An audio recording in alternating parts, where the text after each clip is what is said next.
Entonces vamos a tratar de avanzar algo porque estamos tropezando con esto.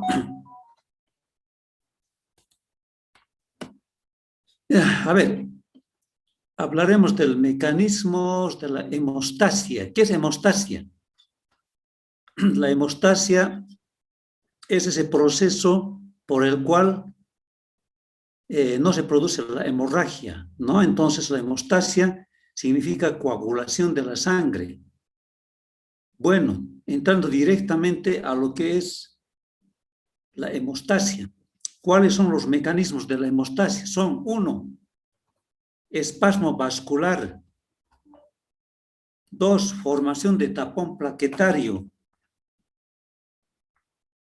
Y 3, formación de coágulo. Y formación. El mecanismo consiste en que cuando se produce ruptura del vaso, inmediatamente el vaso se contrae, se produce vasoconstricción. A ver, ese es el problema. Siguen algunos reclamando que no se les acepta.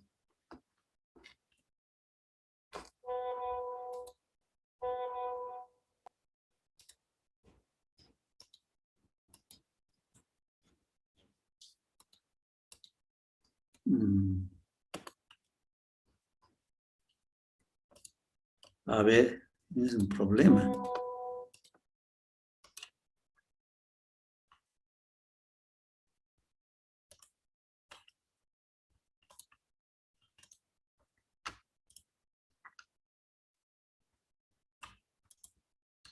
Ya lo estoy aceptando, pero esto nos va a llevar tiempo.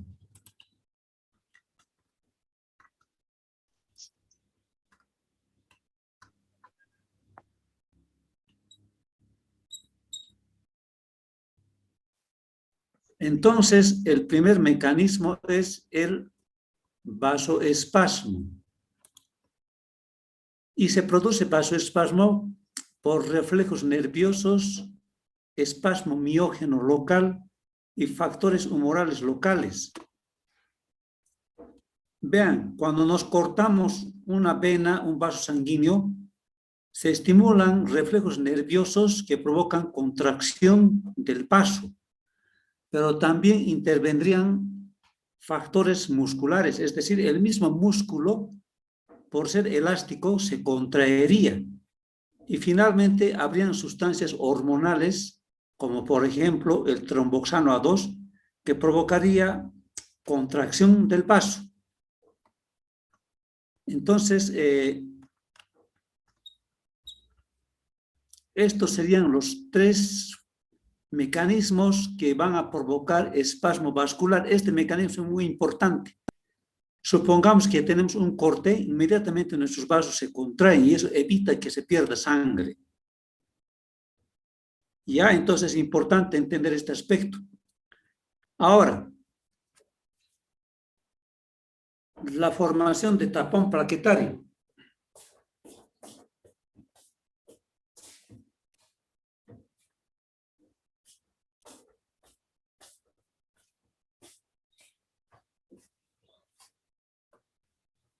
Para aprender la formación plaquetaria tenemos que aprender las características de la plaqueta. Las plaquetas son células de forma redondeada u ovales con 1 a 4 micras de diámetro. ¿Dónde se forman las plaquetas? Las plaquetas en la médula ósea, ya saben ustedes, en el megacariocito. El megacariocito al fragmentarse ha de formar placas.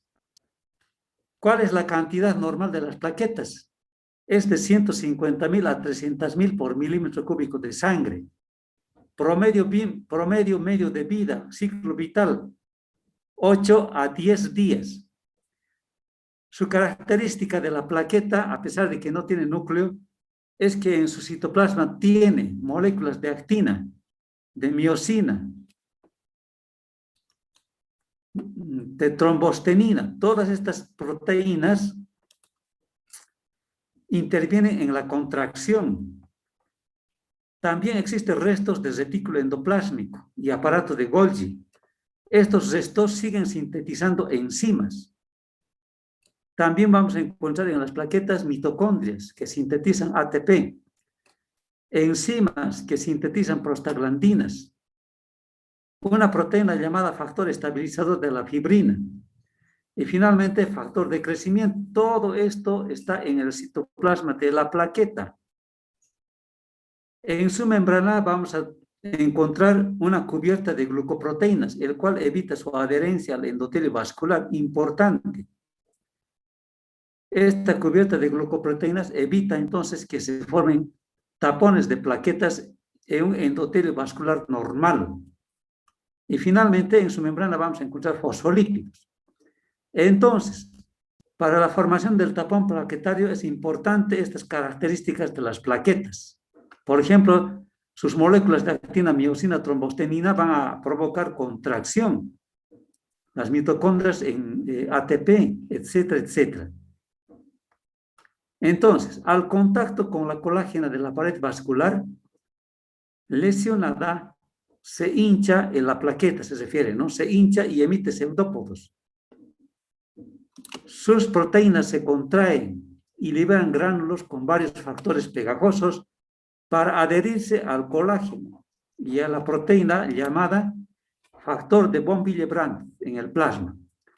Sus enzimas forman tromboxano A2 junto al ADP, los cuales activan más y más plaquetas hasta formar un tapón plaquetario. La característica de este tapón plaquetario es que sirve solamente para cerrar agujeros pequeños. Cuando se producen pequeños orificios en nuestros vasos sanguíneos, inmediatamente el tapón plaquetario lo pone fin, pero no sirve para evitar hemorragia por sangrados masivos, ¿no? O sea que esto solamente, como dice aquí, el tapón es importante para cerrar agujeros pequeños del vaso, eso es importante. Pero cuando el agujero es grande, ha de intervenir el coágulo de sangre, Bien, a ver, ¿alguna pregunta hasta aquí, jóvenes? ¿Alguna duda? ¿Me están escuchando? ¿No? Cualquier problema, avísenme porque estoy con problemas esto de la configuración. Te lo escucho bien, doctor. Bien, entonces ahí está, no se olviden nunca, en la hemostasia intervienen, hemos dicho, varios mecanismos. 1, espasmo vascular. 2, formación de tapón plaquetario. 3, formación de coágulo sanguíneo. Ahí está. El primer mecanismo que entra en acción cuando hay alguna lesión sangrante es el espasmo vascular. Este espasmo vascular depende del grado. Si el corte es grande, si la herida es grande, el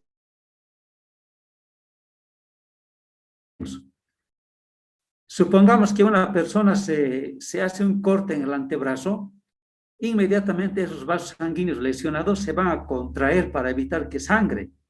Gracias, repito, a reflejos nerviosos que nacen en el vaso, porque no se olviden que los vasos sanguíneos están inervados, simpático, parasimpático. Y sabemos que el simpático es el que produce vasoconstricción, el simpático. También un músculo, cuando se lo estimula, se contrae.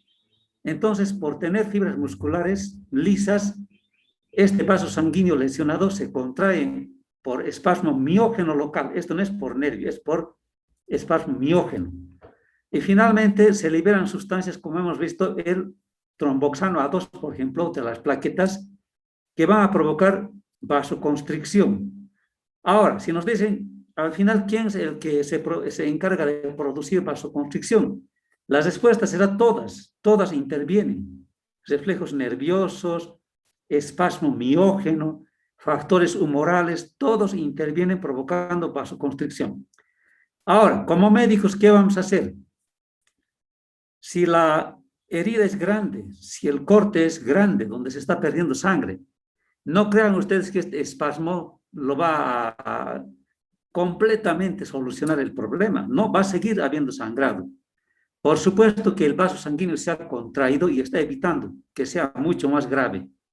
pero de ninguna manera esto va a hacer que el sangrado pare, ¿no?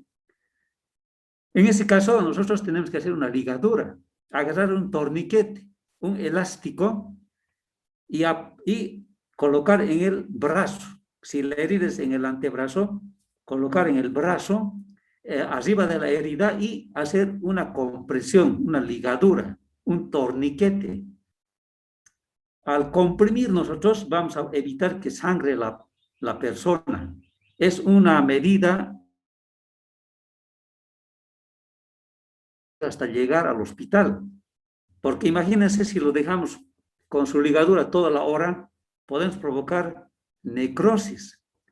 Porque un tejido cuando no recibe sangre, muere ese tejido, entra en necrosis. Entonces nosotros vamos a hacer ligadura de emergencia nada más, para que el paciente no se nos muera con hemorragia aguda, nada más. Pero nuestro sistema fisiológico está interviniendo, provocando espasmo vascular. Yo hace muchos años en el Hospital Santa Bárbara vimos varios que llegó un pacientito en camilla atropellado por movilidad, estaba cubierto con sábanas y la verdad no sangraba mucho, ¿no? Evidentemente había gran cantidad de sangre en la camilla, pero para el grado de accidente no sangraba, porque cuando descubrimos la frazada, vimos que los pies estaban totalmente, ¿qué les digo yo? A ver, atricionados, ¿no? Y debería sangrar masivamente.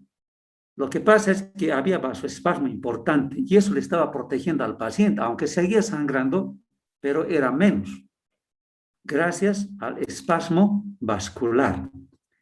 Ahora bien, cuando el orificio es pequeñito, ha de entrar en acción el tapón plaquetario.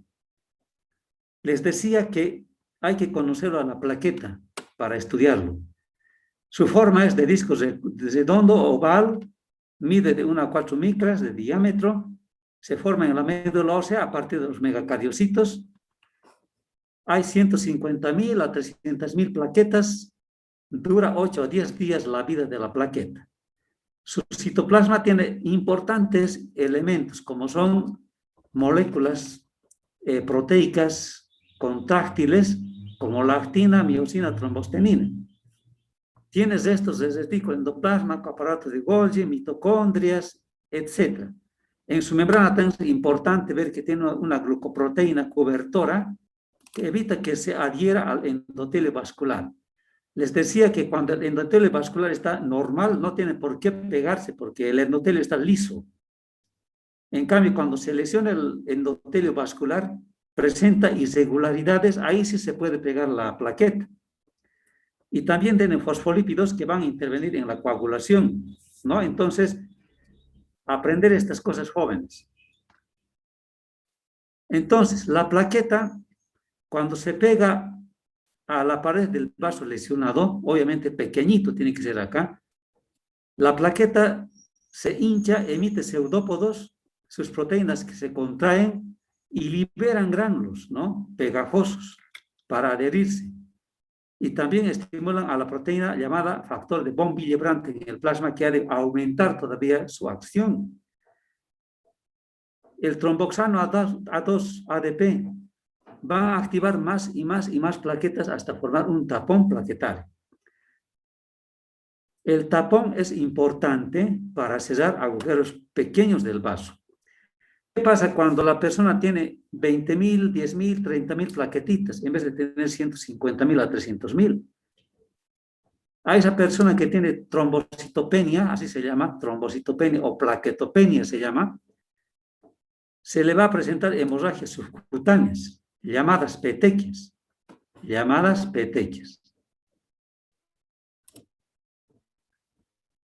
Entonces, a ver, vamos a ver, hay algunos que están queriendo entrar.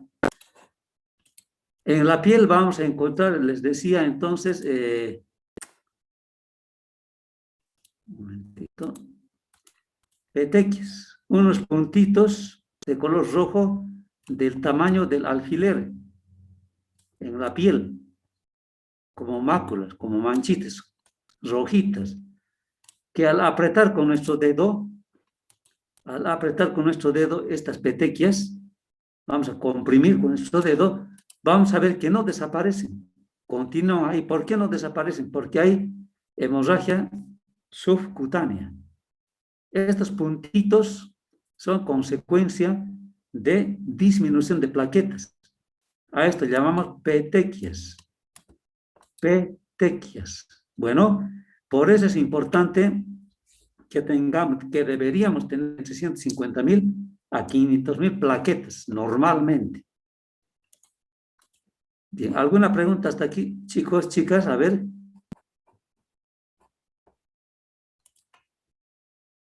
Luego de esto ya entraríamos a estudiar lo que es la formación de coágulo. Obviamente, cuando la lesión es muy grande, entra otra barrera de defensa, que es la formación de coágulo.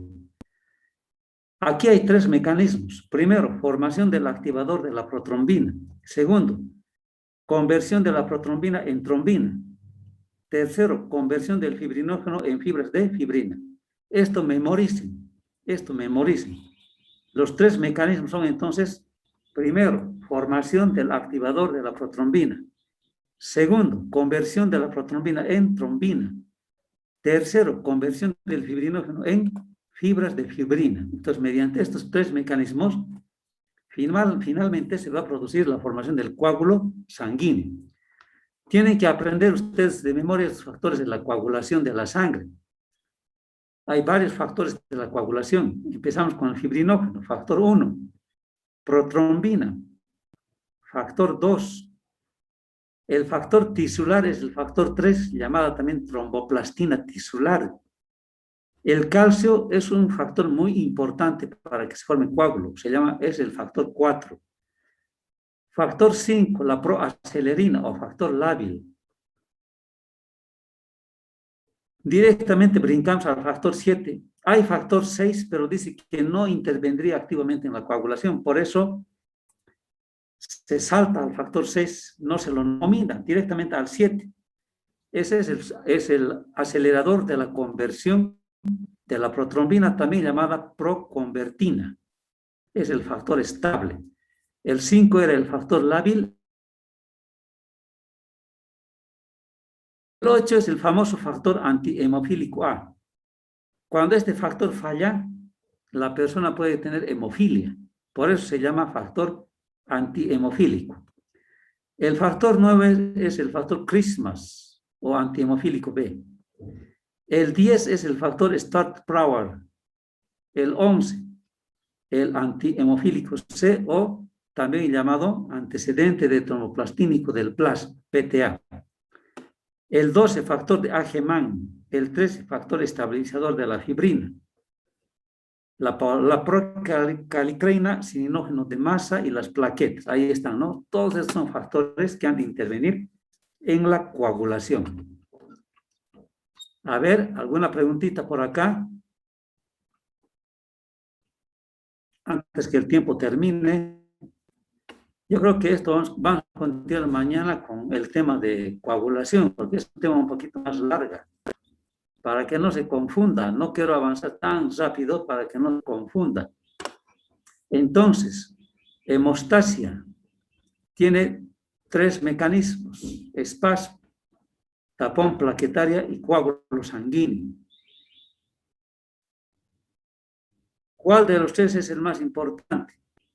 Dependiendo, ¿no? Cuando la hemorragia es grande, es la coagulación la más importante. Pero si son pequeñitos, el más importante, el tapón plaquetario.